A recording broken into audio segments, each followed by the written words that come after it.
Mr. Leopold Bloom ate with relish the inner organs of beasts and fowls. So begins part 2 in episode 4 of James Joyce's monumental and, as I've said numerous times, monumentally misunderstood classic, Ulysses. Maybe, just maybe, it's time to look at the book from a different angle. Welcome to the Omphalos Cafe and the second video in my series of chapter by chapter synopses.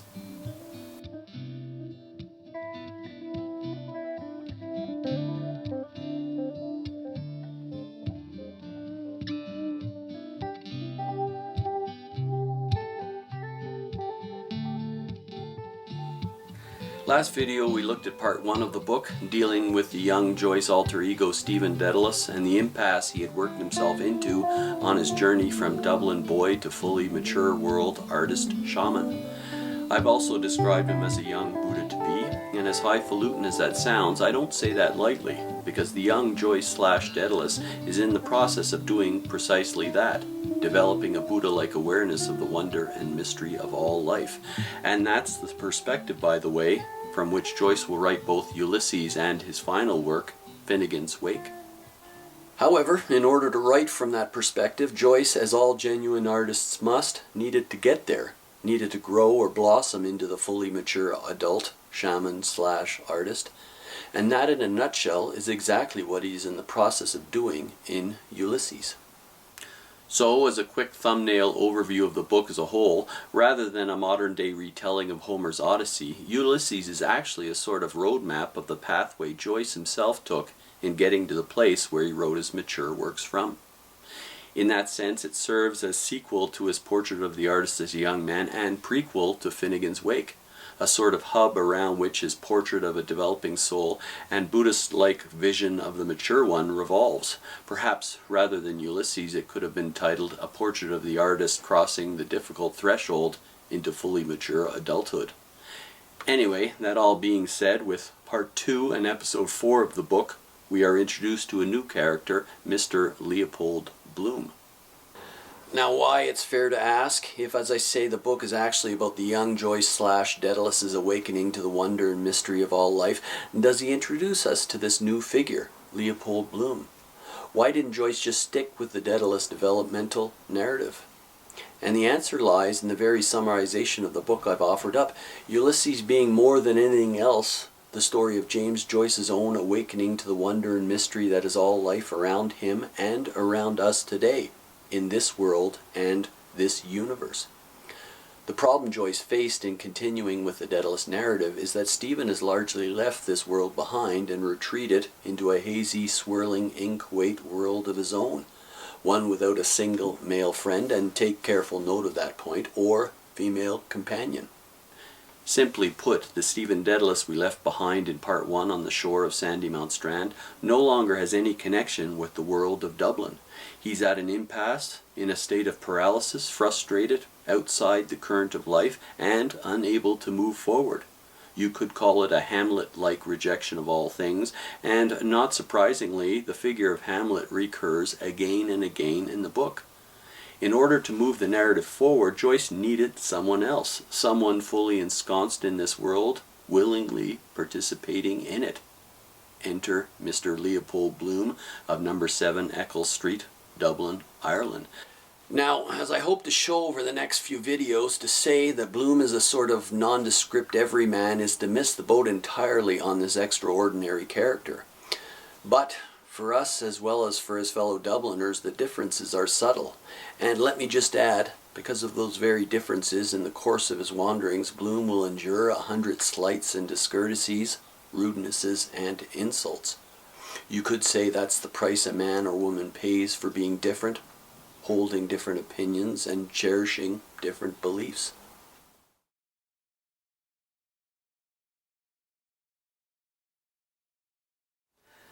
Anyway, as episode 4 begins, we meet Bloom already in a non-traditional role, making breakfast in bed for his wife Molly. Wait a minute, we should be asking. What's going on here? Something seems amiss, and what's more, just who's wearing the pants in Bloom and Molly's relationship? And that's a very pertinent question for Bloom and the happenings of the day and the book as a whole, for that matter. I mean, not to spoil things, but let me just jump ahead a moment to the opening line of Molly's incredible final chapter monologue. She's not exactly happy here. Her monologue begins, "Yes, because he never did a thing like that before as asked to get his breakfast in bed with a couple of eggs." That is, when we first meet Bloom, he's making Molly's breakfast in bed, but late in the book, at the end of all his travels, wanderings, and adventures, he asks Molly to make him his breakfast in bed. Has something changed? During the course of his wanderings, did Bloom somehow rediscover his mojo? We'll have to see, I suppose. Anyway, again, when we first meet Bloom, he's in the kitchen of his home at number 7 Eccles Street, Dublin, Ireland. As a quick aside, did Joyce choose number 7 as the number traditionally related to the connection between the sacred and the mundane, the heavenly and the earthly, the numbers 3 and 4? But never mind that arcane stuff. Bloom feeds the cat and then heads out to a nearby butcher shop to pick up a pork kidney. On the way, he greets a tavern keeper, Larry O'Rourke by name, who, by the way, doesn't know Bloom's name. At the shop, he briefly admires the vigorous haunches of a young lady before him in line, pays for his slice, and then returns home. Back home, there's mail waiting for him on the floor. One, a letter from his daughter Millicent, who's 15 now and recently moved out to become a photographer's assistant out in Mullingar. And then there's a letter to Molly from a bold hand by a guy named Blazes Boylan. Now again, not to spoil anything for you, because the real magic of Ulysses is in the details, but this Blazes Boylan character is something of a Dublin dandy, and he's gotten up a musical review with none other than Marion Bloom as the headliner. However, what's more, he'll be dropping by later in the day ostensibly to deliver the program and lyrics, but actually, as Bloom suspects, to deliver much more than that, if you catch my drift. Now, I have a hard time calling this intended tryst of Molly's an act of betrayal or unfaithfulness on her part, for several reasons. One, as we learn later, Leopold and Molly have not had sexual intercourse for more than 10 years, ever since the death of their 11-day-old infant son, Rudy. Now remember, Molly's no crone here. She's still a healthy, passionate woman of 33 years. However, like perhaps not a few women these days, for some reason or other her husband has lost his way, fallen out of connection with her and life, or, as I said, lost his mojo. Is she to languish unloved and untouched the rest of her days? Something Bloom asks himself at a later point in the book. At any rate, breakfast now made, Bloom carries it up to Molly, who's still lying abed. Their conversation is stilted. Bloom lingers, probing for more on this Boylan business, and Molly asks him the definition of a word she's read, metempsychosis. As she puts it, who's he when he's at home? When Bloom's answer verges on the erudite, she responds, "Oh, rocks, tell us in plain words." Now clearly she's a card, rich and full and earthy, and as we'll abundantly learn in the final episode, more than worthy to stand beside Joyce's other two heroes, Daedalus and Bloom. The question we might even ask ourselves is whether or not they, Daedalus and Bloom, are worthy of her. Anyway, that metempsychosis business is quintessential Joyce for you, because she could have asked her husband the definition of any word, but she, or Joyce, has chosen one defined as the transmigration or reincarnation of souls. Why is that quintessential Joyce? Because the entire book is about that. A vast meditation upon all life. What is life? Ours and everyone's. And where do we go, if we go anywhere at all, after our allotted span has run its course? That flow of life is what we left the young Stephen/Joyce meditating upon along Sandymount Strand. It occupies Bloom's thoughts numerous times through the day, and will be embodied in the end, as you could say it always is, in woman, in the form of Molly's coursing cataract of a monologue. Now that was a bit of a mouthful, but we'll get there eventually. Anyway, the remaining pages of the chapter are given over to Bloom having his breakfast, reading his 15-year-old daughter's letter, and reflecting on her burgeoning womanhood, and finally relieving himself of yesterday's bit of constipation in the outhouse out back. Again, another quintessential Joycean touch, which of course the book is full of. Bloom's constipation, you see, ties in nicely with his present state, and the whole Molly Boylan business, as he puts it himself on page 67 of the book, it will happen. Prevent? Useless. I can't move.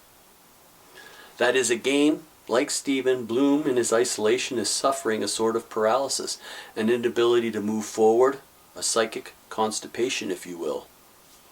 And that's it for episode 4. Not a ton happens, outwardly at any rate, and yet worlds are opening up for us, if only we have the patience and the openness to take it in. So, before we go any further here, what's so special about this Bloom character, and why should we consent to spend so much of our time with him, alongside and within him? Well, for one, he's almost universally curious. Virtually everything catches his eye and piques his interest, from his cat, and then cats in general, to life and women, as well as scientific laws such as those of gravity, buoyancy, astronomy, of heat conduction or convection or whatever it is, because he doesn't always get them straight in his head, to the amount of beer swilled by Dubliners, the number of pubs, and the staggering amounts of money involved. In short, he's thoroughly modern. That is, with a passing and mostly self-taught familiarity with the world as comprehended by Western progress and science. What's more, going hand in hand with his modernism, he has no prejudices whatsoever. No preconceived notions, or none that traditionally hamper people when it comes to relating to the world and evaluating it. And that also includes the fact that, crucially, he has no religion.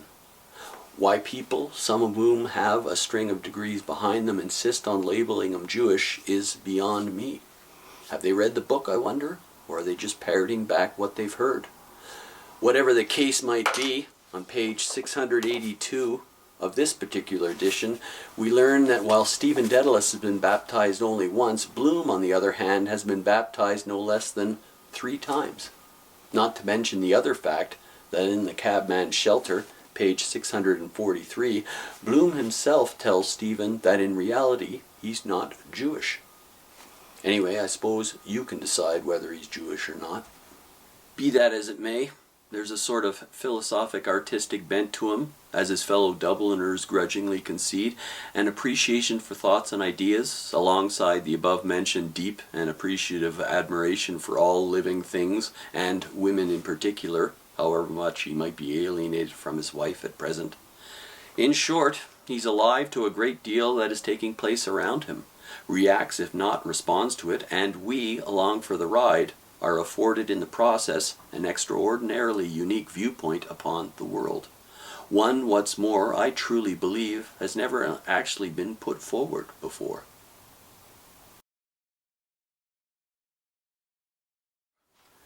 By lorries along Sir John Rogerson's quay, Mr. Bloom walked soberly past Windmill Lane, leased the linseed crushers, the postal telegraph office.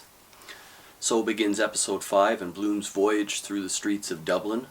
This is one of several episodes given over to the sights and sounds, the movement, bustle and trade, smells, squalor, and people populating the city streets. Because what is a city after all besides a center for trade and exchange, for the movement of goods and money, of thought and idea, a conglomeration and agglomeration of peoples living their lives? And whether we like it or not, we are all pretty much city folk now, homo urbanus. For the first time in history, more than half of us live in urban centers. It is the environment in which we conduct our lives, are born into, raised, mature amidst, and hopefully participate in, perhaps propagate within, grow old and die. The city and its ways, its unseen but always felt relationships, is virtually inescapable these days. It's a global phenomenon, and it won't change, barring some cataclysmic event that, by the way, Joyce is striving to head off with his wisdom and his works. So what is Bloom up to as he departs his home and hearth? Well, it's still early, and he has the funeral of Paddy Dignam to attend at 11. He strolls along, pondering a great many things. Passing a post office, he ducks in to see if there's any mail, because, as it turns out, he's carrying on a silly little flirtation by mail with a woman named Martha. Letter from her in hand, he bumps into an acquaintance, McCoy, and there's a brief exchange. Asked how he is, McCoy responds, "Just keeping alive."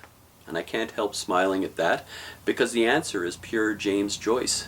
How many of us are like virtually all the characters in Joyce's Dublin, just keeping alive rather than thriving, taking hold of life and wringing every pain and joy from it, as his three principal characters in the book are committed to doing?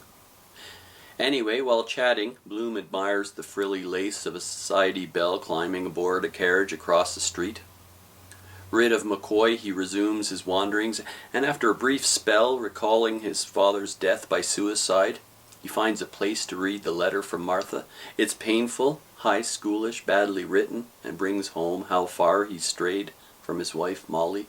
Moving along, he enters the back door of a church, All Hallows, a beautifully apt name for a church Bloom might visit, because for him all is hallowed.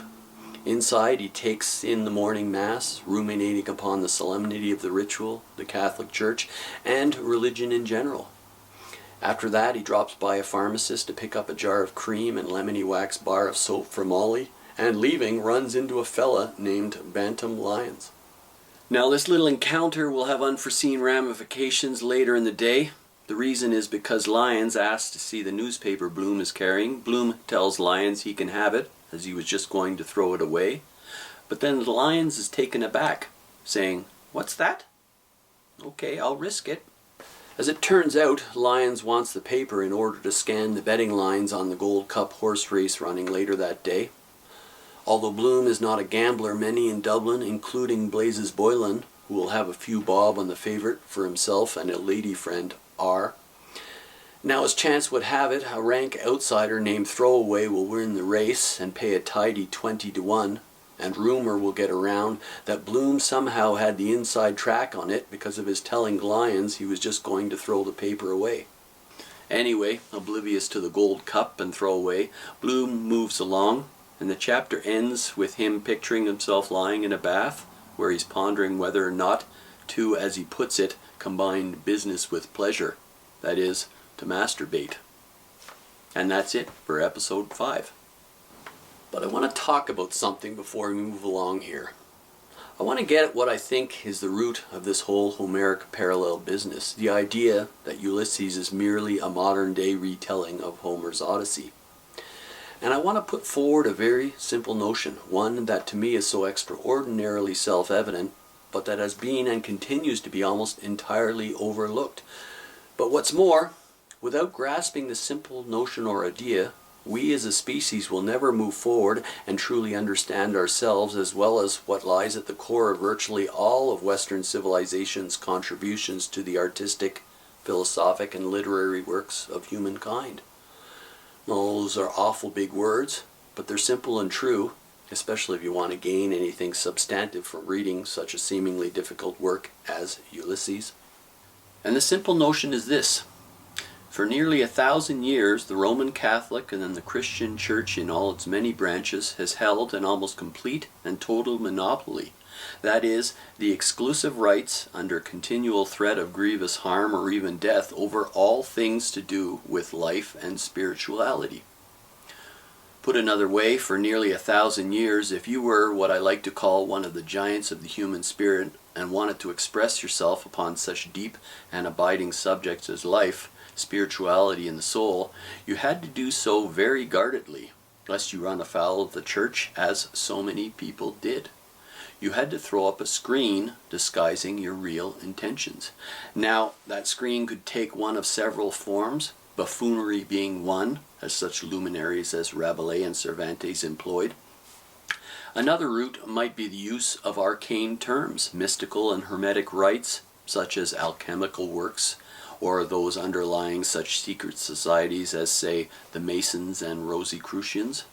However, far and away, the most common form of screen resorted to was classicism, the use of Greek or Roman mythic images to say what it wasn't permitted to say. Now, don't get me wrong, I'm not saying as recently as 100 years ago Joyce risked grievous injury or harm, death, whatever, saying what he was trying to say, but he most certainly did risk utter obscurity, poverty, neglect, and censor. Titling the book Ulysses and letting on it's a modern-day retelling of Homer's Odyssey would, and in fact continues to succeed, in distracting generations of readers from what is truly radical, utterly blasphemous, and revolutionary in his message. And what message might that be?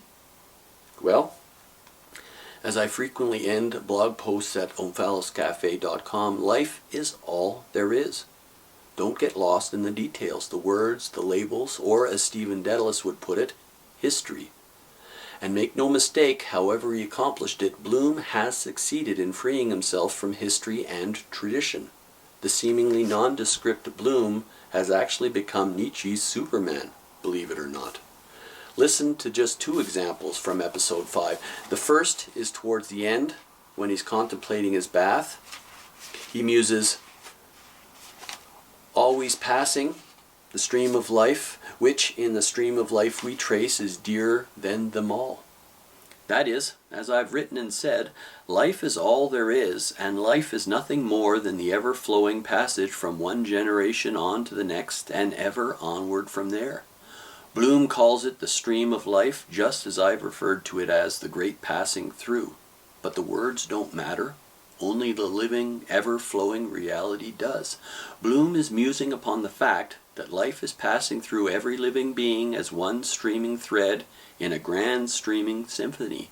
And because of our consciousness, our ability to think, our personal stream just happens to be the most dear to us of all. And what ties all the various individual living streams together into a collective, a community?